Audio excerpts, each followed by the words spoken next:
Oh, let's say good day to you this day of your time. How are you all? Yeah. I will take that as okay. We thank you, each and every one of you individually, all of you together collectively, for the co-creation of this interaction. Once again, each and every time your civilization interacts with our civilization in this way, it creates a link, a bridge, and a third reality in which we can, one day, interact more and more closely, more and more immediately. So we thank you for the co-creation of this new paradigm, this new reality in which we can all together learn to play. This day of your time, this transmission will begin with a discussion of imagination. Now, we have talked about imagination many times. We would like to take the concept a little bit further this day of your time. We have reminded you of the synchronicity in many of the words that exist in various languages on your planet. We understand the channel's language is English, and in this context, we point out again, as many of you are already familiar with, the synchronicity of the word imagination. Magi, nation. A nation of magicians is what you are. And you can use your imagination to create the kind of nation, the kind of world that you prefer.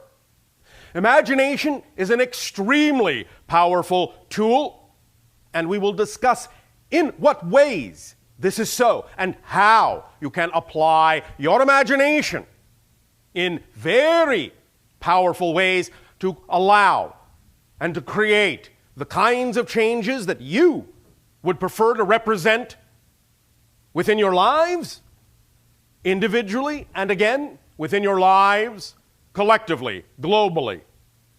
And as you thus then move out into the cosmos, into the stars, and join with us eventually, you will find imagination is going to play a very key role in your ability to do that. So let us begin. We will remind you, first of all, that we have talked about the idea that imagination is the conduit between your higher mind and your physical mind. It is the pipeline through which your higher mind communicates with you, and through which, in receiving that communication, you can then, as physical beings, as physical personalities, apply the information, the imagination that comes from higher mind, the communication into your physical lives, to alter them, to change them in ways that are more reflective of your passion, your excitement, your joy, your preference, or not.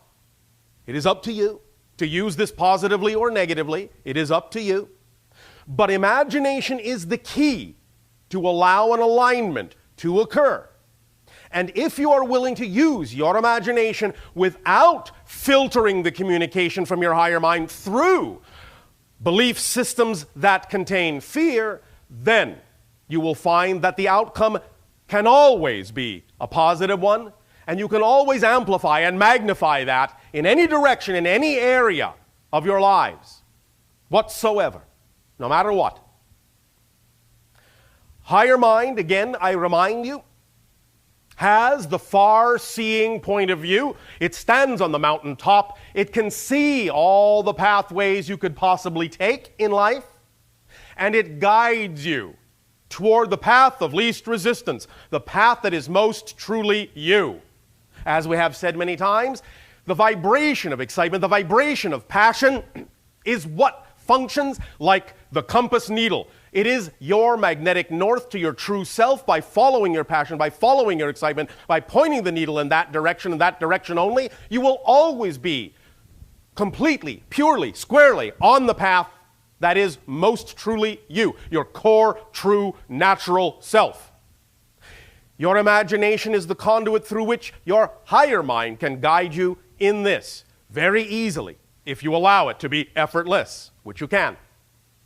Physical mind, then, chooses in physical reality various ideas of how to apply these ideas coming from the higher mind in ways that are also pleasing to the physical being that you are, the physical personality that you are, and you learn to work in concert as a whole being, as a whole person with the higher mind.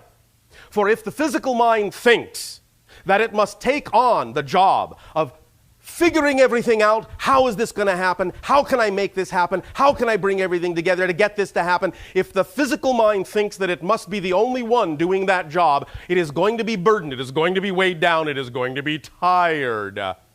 Because the physical mind is not designed to know how things will happen. The physical mind is only designed to know how things have happened.